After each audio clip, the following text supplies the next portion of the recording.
Hello and welcome back to the Fall of the Roman Empire. My name is Nick Holmes and this is episode 38 called The Battle of Adrianople.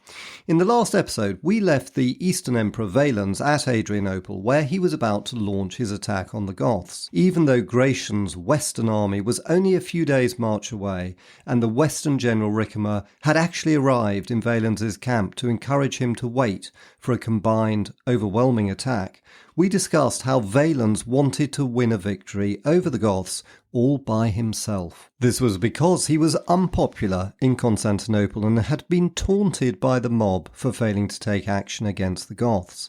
Matters were only made worse by Gratian's recent triumph over the German tribe called the Lentienses. Valens was jealous of Gratian, as described by our best source for this period, Ammianus Marcellinus, who wrote, quote, "He was eager to put himself on a level with his nephew, whose exploits irked him by some glorious deed of his own." End quote. He was, in short, a man with something to prove, and when Valens held a council of war with his generals, he only received bad advice, for Ammianus says the flattery of others made him decide to opt for battle immediately. Quote, "They urged immediate action to prevent Gratian sharing in a victory which in their opinion was already as good as won." End quote. Meanwhile, on the Gothic side, Fritigern, the chief of the Tervingi tribe, knew he was heavily outnumbered and desperately wanted to delay battle to give time for the other main Gothic tribe, the Grutungi, as well as a group of Alans, to join him. So, on the same night that Valens held his council of war, Fritigern sent a Christian priest to him as a peace envoy. But Valens would have none of it. He had decided on war, and the priest was sent packing. The next day, on the 9th of August, AD 378, Valens rode north from the city of Adrianople with his army, including all the elite regiments of the Eastern Army, to meet the Goths, who were encamped only a few miles away. At the top of a steep slope, a huge array of barbarian wagons, a couple of miles long, came into sight. The long columns of Roman legionaries halted. Still trying to buy time, Fritigern sent a last-minute deputation to discuss peace. The Emperor Valens foolishly accepted, and discussions began. Meanwhile, the Roman army deployed into its battle formation, a mixture of cavalry and infantry mustered on each wing, with the bulk of the heavy infantry in the centre. The hot August sun was burning. The Roman legionaries felt that they were being cooked in their heavy armour. They were already tired and sweating from the 8-mile march to reach the Goths. Then the Goths set fire to the dry grass in front of them, and the air was made even hotter and more oppressive for the Romans. Both sides waited while Fritigern wasted time with offers of peace. His deputies even promised that he would come to meet Valens himself if high-ranking hostages were exchanged. The Western general Ricimer courageously offered himself as a hostage and was actually on his way towards the Gothic lines when something completely unexpected happened. On the Roman right wing, a couple of regiments began an unauthorized attack on the wagon circle, but no sooner did they advance than they retreated back again. Ricimer wisely decided not to offer himself as a hostage. Negotiations ended and the battle began. Ammianus's account is the best we have, but even it is a little disjointed, and unlike the Emperor Julian's Persian campaign, where Ammianus was personally present, we know that he wasn't there at Adrianople and relied on second-hand information. So what seems to have happened was that although the first fighting was on the Roman right wing, Ammianus says that it was the Roman left wing which made the most progress, advancing right up to the Gothic wagon circle. But then, disaster for the Romans.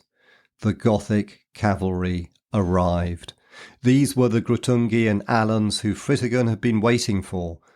They transformed the battle. Ammianus says, quote, "They shot forward like a thunderbolt and routed with great slaughter all they could come to grips with." End quote. Their onslaught seems to have destroyed the Roman left wing, and because of this the Roman legionaries in the centre found themselves outflanked by the Gothic cavalry while also facing a horde of Gothic infantry in front of them. Although these soldiers were the elite regiments of the Eastern Army and probably as good as Julian's Gallic legions, whose steadfastness defeated the Alemanni at the Battle of Strasbourg in 357, this time they were too penned in on all sides to use their weapons effectively. Ammianus says they were, quote, so closely huddled together that a man could hardly wield his sword or draw back his arm once he'd stretched it out. Dust rose in such clouds as to hide the sky. In consequence, it was impossible to see the enemy's missiles in flight and dodge them. All found their mark and dealt death on every side. End quote.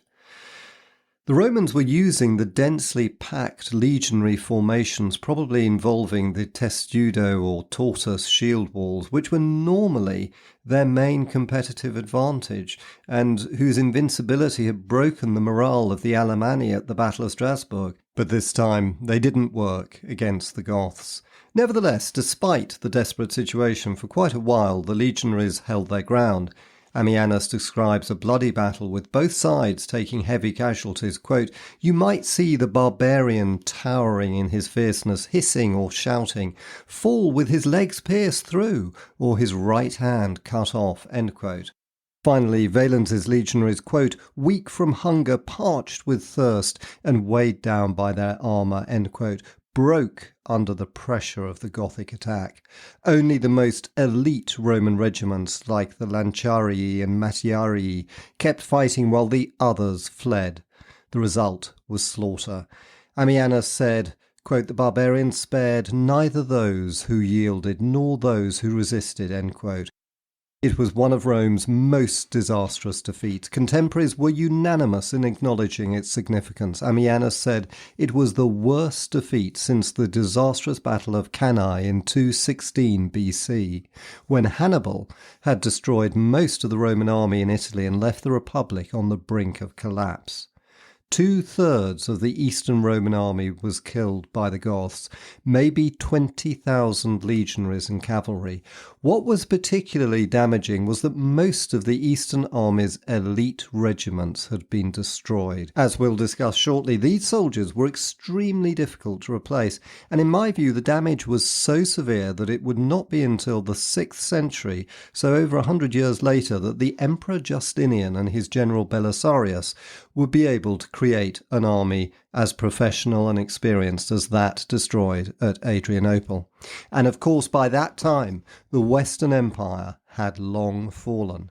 So Adrianople was more than just a battle lost. It was a mortal blow to the Roman army, and the decline of the Roman army is a subject I'll return to in future episodes as a key cause of the fall of the Western Roman Empire. Now, the roll call of Roman dead was truly astonishing. It included the Eastern Emperor Valens himself, of course, but almost all of his senior military officers were also killed. That was 25 tribunes, who were commanders of legions typically, and so equivalent generals, as well as the Magister Peditum and the Magister Equitum, who were Trajanus and Valerianus respectively, and who were the two most senior commanders in the Eastern Army and equivalent really to field marshals. No one knows exactly what happened to Valens. He was either killed randomly on the battlefield, or one story recounts that he fled to a farmhouse which was burned and he died in the flames.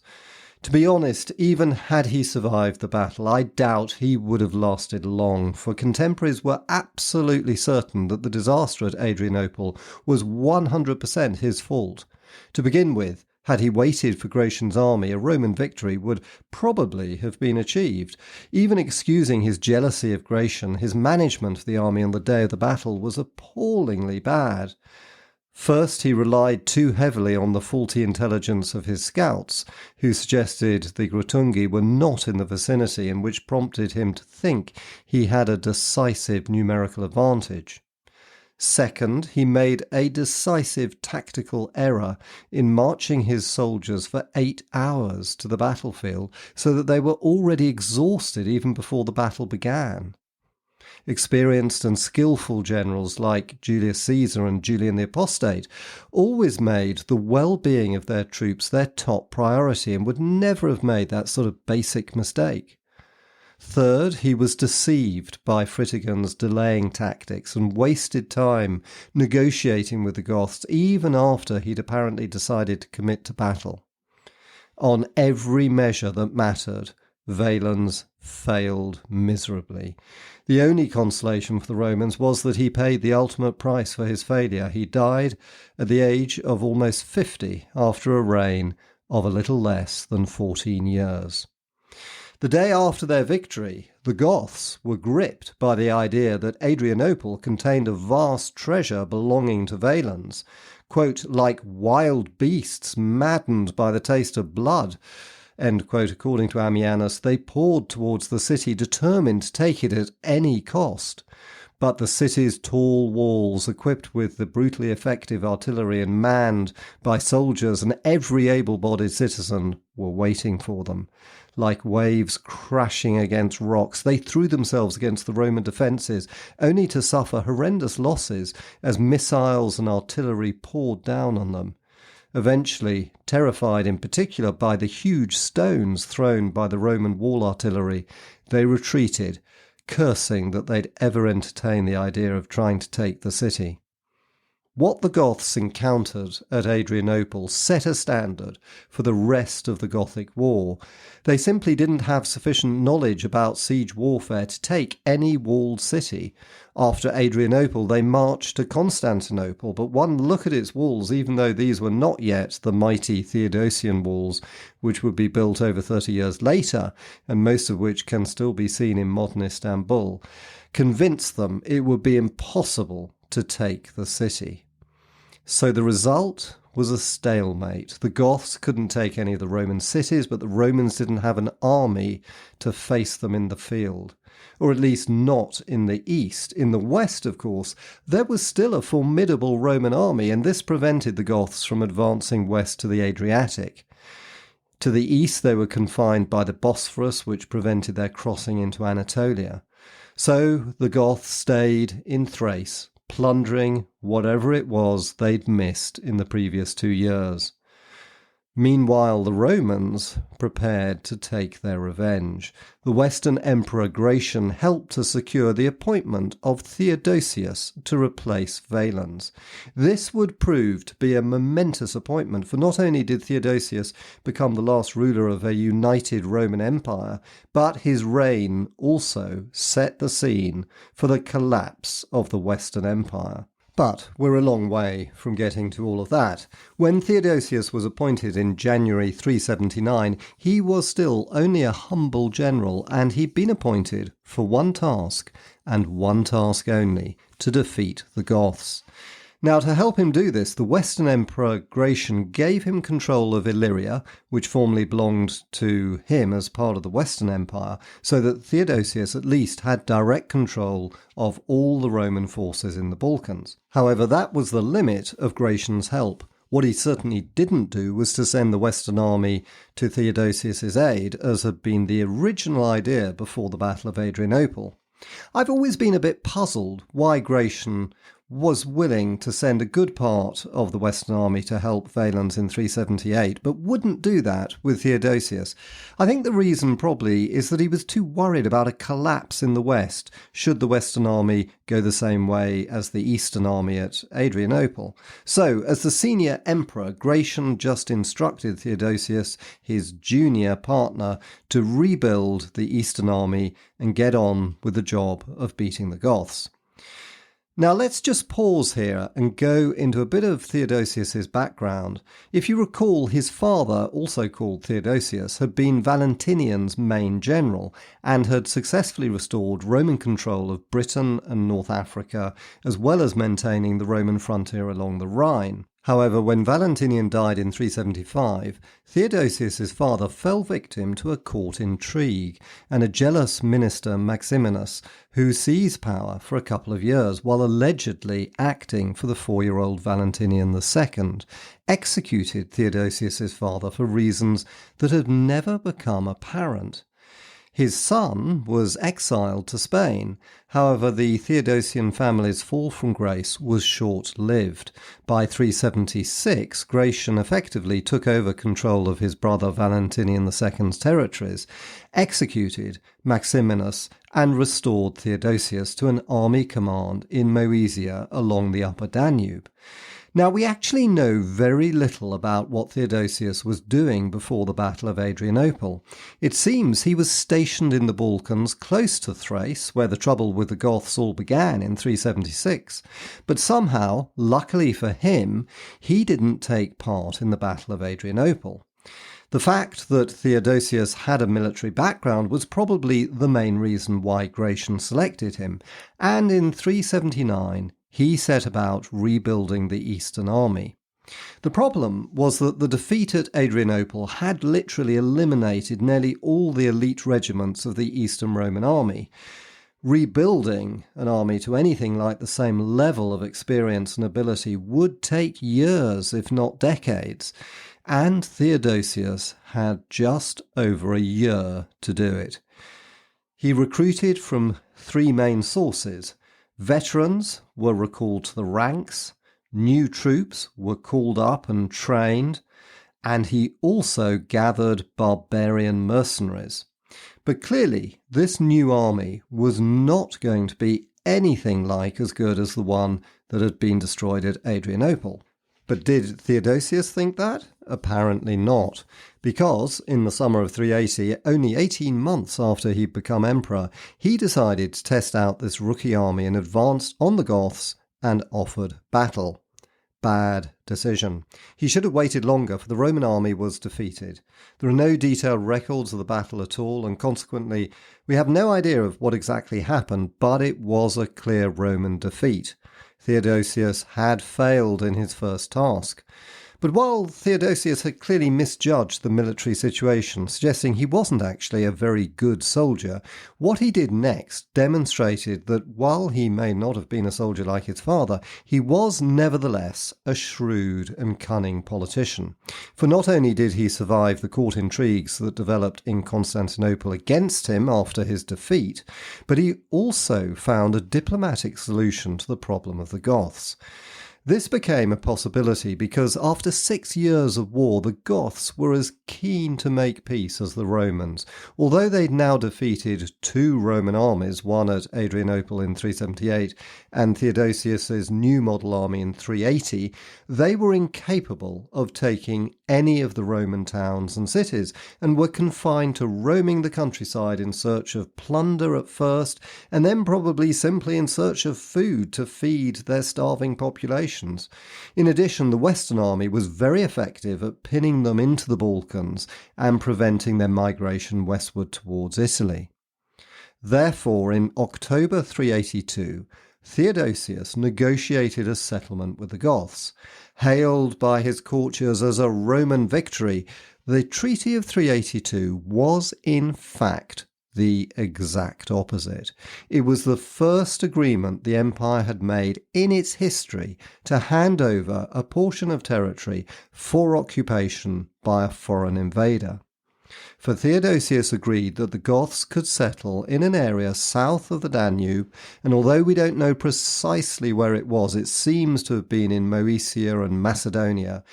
This meant that the Goths evacuated Thrace, and the devastated region was returned to Roman rule. Indeed, archaeological evidence suggests that the wealthy Roman villas that the Goths had destroyed throughout the length and breadth of Thrace were rebuilt within the safety of the towns and cities, which had of course never fallen to the Goths. But what this treaty did mark was the first time that Roman territory had basically been ceded to a foreign power. So it was a clear Gothic victory, not a Roman one. Our knowledge of the details of the peace treaty are virtually non-existent. We only know three things for sure. First, that the Goths were still fully armed and autonomous. This was an absolute game changer, for never in Roman history had a group of barbarians succeeded in effectively conquering a slice of Roman territory. Second, there was a regime change demanded by the Romans. Fritigern disappears from the history books, presumably on Theodosius's insistence. This makes sense since he'd become the symbol of Gothic defiance, but it may also suggest that his own political standing had fallen. The Goths were probably by now as weary of this as were the Romans, and the replacement of Fritigern with a new leader, although we don't know who it was a price worth paying. Third, the Goths promised to supply troops to the Romans, albeit under their own commanders and not Roman ones, should they be called on to do so. This would be important in future years, and the Goths took this commitment seriously, suggesting that they did see themselves now as Roman allies. And of course, Rome had a long history of forming alliances with barbarian tribes, but hitherto they'd always been with tribes outside Rome's borders, not within them. There was an interesting spin put on the peace treaty by a Roman senator called Themistius, many of whose writings have survived to this day. He was a consummate politician and lived through the reigns of most of the emperors of the 4th century, finally ending with that of Theodosius. What he was best at was flattering people, and he did his best to present the Treaty of 382 as a Roman victory, as I mentioned.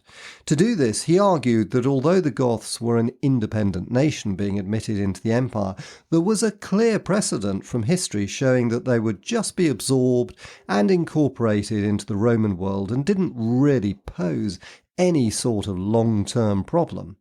The example he chose was the major Gallic invasion of Greece back in the 3rd century BC, so over 600 years before the Battle of Adrianople. What had happened then was that a huge group of Gauls had migrated in a rather similar fashion to the Goths, south of the Danube into the territories of the Greek successor states to Alexander the Great's empire.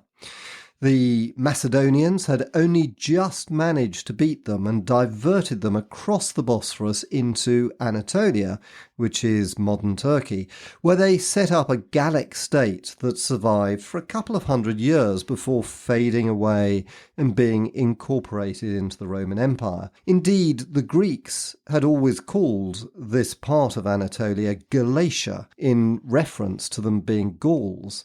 Now, Themistius said, hey, these Goths will be just like the Gauls. They'll become Romans in time. Just you wait and see. But what he conveniently forgot to mention was that, in fact, a century after the Greeks had failed to defeat the Galatians, the Roman army had had to defeat them before they were actually absorbed into first the Republic and then the Empire. So unfortunately for the Romans, Themistius was simply not telling the truth. And the truth was that, however much the Romans protested, the Goths had actually won the war. Their crushing victory at Adrianople and the Roman army's subsequent inability to defeat them were game changers. The peace treaty of 382 represented a new and perilous precedent for the empire. For the first time in Rome's history, it had to acknowledge defeat at the hands of a foreign power and the cessation of territory, albeit at this point only a small part of the empire to that invader. But over the next 100 years, exactly what happened with the Goths would be repeated again and again with a host of different barbarian tribes, until the Romans found that the whole of the Western Empire was in the hands of the barbarians.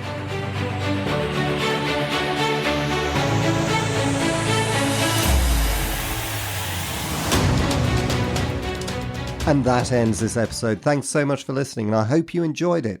And if you did, of course, I'd be delighted for any ratings or reviews in whichever podcast app you use. And next week, we'll continue with the story of how the Emperors Gratian and Theodosius tried to keep the Roman Empire together as it started its downwards descent. Thanks for listening, and see you next time.